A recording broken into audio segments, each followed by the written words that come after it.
महानगरपालिकेकडून नालेसफाई पूर्ण झाल्याचा 80% नालेसफाई पूर्ण झाल्याचा दावा करण्यात आला असला तरी मी आता सध्या उभी आहे मुलुंड कॉलनी परिसरात. मुलुंड कॉलनी परिसरातील हा नाला आहे आणि येथील जर आपण परिस्थिती पाहिली तर या नाल्यात साचलेला कचरा आणि जो गाळ आहे याची जर आपण परिस्थिती पाहिली तर खरंच नालेसफाई झालेली आहे का असा प्रश्न या ठिकाणी उपस्थित होतोय. कारण हे जे इथलं चित्र आहे ते चित्र येथील परिस्थिती सांगतंय की किती दिवसांपासून या नाल्याची साफसफाई झालेली नाही. पावसाळा तोंडावर आलेला आहे आणि नालेसफाई जर झाली नाही तर पूर परिस्थिती असेल, आरोग्याचे प्रश्न असेल, असे एक ना अनेक प्रश्न या नागरिकांना आता इथे सहन करावे लागू शकतात. तर माझ्यासोबत आता इथे बरेच नागरिक आहेत. थेट आपण त्यांच्याशी बातचीत करून जाणून घेऊयात की किती दिवसापासून या नाल्याची साफसफाई झालेली नाही. लास्ट ईयर किया था वो भी बराबर किया नहीं था और ये साल भी आके गए हैं वो लोग, लेकिन इधर अभी लग तो नहीं। आप खुद देख लीजिए क्या किया है उन्होंने, पूरा वैसे की वैसे ही गंदगी पड़ी है। इसके वजह से हमारे बच्चे घर पे बीमार पड़ रहे हैं। उनको आप रिपोर्ट देख लो, हमारे पास रिपोर्ट्स वगैरह सब है। डेंगू मलेरिया बच्चे लोग को कंटिन्यू होता रहता है, तो आप देखिए कुछ कीजिए इसका।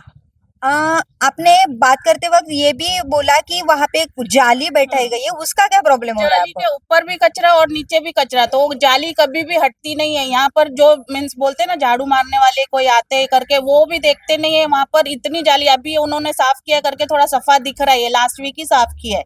लेकिन इससे पहले आपको मैं फोटो, मैंने कंप्लेन भी किया हुआ है। मेरे घर पे छोटा बच्चा है इसलिए मैंने कंप्लेन भी किया है। सारे कंप्लेन पेपर्स मेरे पास है। वो कचरा ऐसे की ऐसे ही रहता है, कभी भी साफ नहीं होता है। जाली लगा के भी 1 साल हो गया है, 1 साल का कचरा पूरा उधर ही पड़ा है।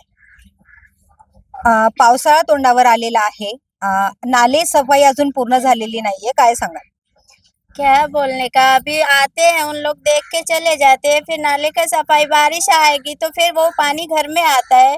फिर हमारे बच्चे को डेंगू मलेरिया ऐसे बुखार आते हैं, खांसी सर्दी, फिर सब बोलते हैं जांच करने के लिए आते हैं, बुखार आ गया ये हो गया, सबको लेके जाते हैं दवाखाना, लेकिन नाले का साफ सफाई कुछ होता नहीं, आते हैं देख के चले जाते हैं। सर, एवढी मोठी समस्या आहे, नालेसफाई अजूनपर्यंत झालेली नाही, पावसाळा तोंडावर आलेला आहे. या संदर्भात तुम्ही कुणाकडे तक्रारी केल्यात का? नाले सफाईचे दरवर्षी बीएमसी दावा करते का 80% 90% नाले साफ झाले. आता तुम्ही बघितलं नाल्याची परिस्थिती अशी आहे, मागेपर्यंत फुल नाला भरलेला, पावसात डोक्यावर आलाय.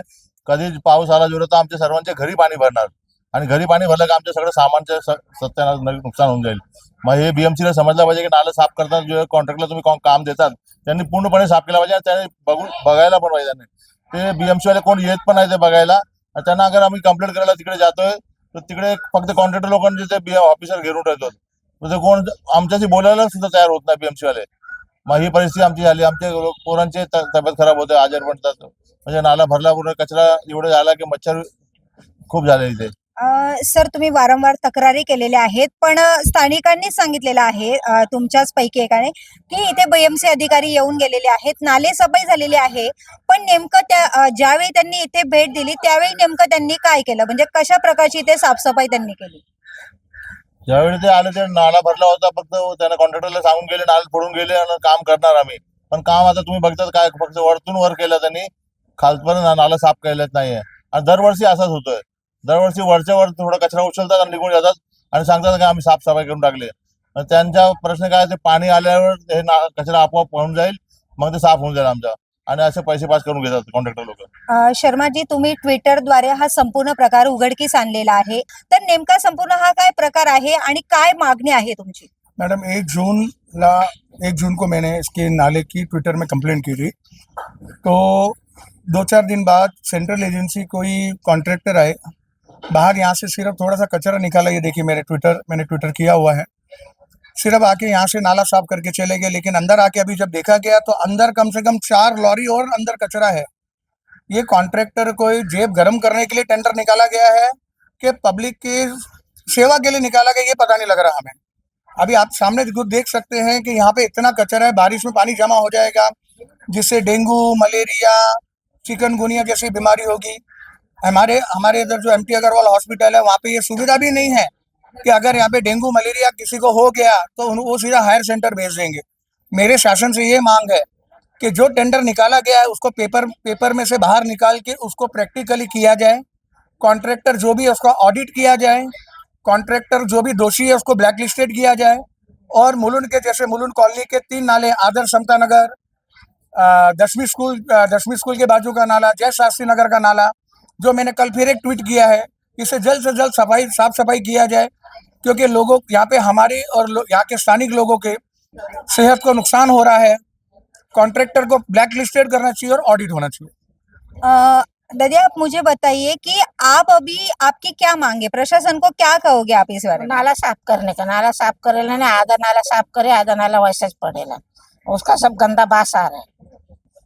तर आपण बघितलं की महानगरपालिकेकडून जरी आता मुंबईतील 80% नालेसफाई झाली असल्याचा दावा करण्यात आला असला तरी आता येथील स्थानिकांनी एकच तक्रार केलेली आहे की मान्सून आता तोंडावर आलेला आहे, त्यापूर्वी तरी येथील नाल्यांची साफसफाई व्हावी, कारण जर नाल्यांची साफसफाई झाली नाही त्यांच्या आरोग्याचा प्रश्न जो आहे तो या ठिकाणी निर्माण होऊ शकतो, तो सोडवण्यात यावा, यासाठी प्रशासनाने ही जी यांची तक्रार आहे ती गांभीर्याने लक्षात घ्यावी आणि आता या तक्रारीनंतर संबंधित प्रशासन जे आहे, महानगरपालिका जी आहे, ही तक्रार गांभीर्याने घेईल का आणि ही नाल्यांची जी साफसफाई बाकी आहे ती आता तात्काळ करेल का हे पाहणं देखील महत्त्वाचं असणार आहे। व्हिडिओ जर्नलिस्ट विशाल चव्हाणसह विद्या अमृतकार, शहर मुंबई।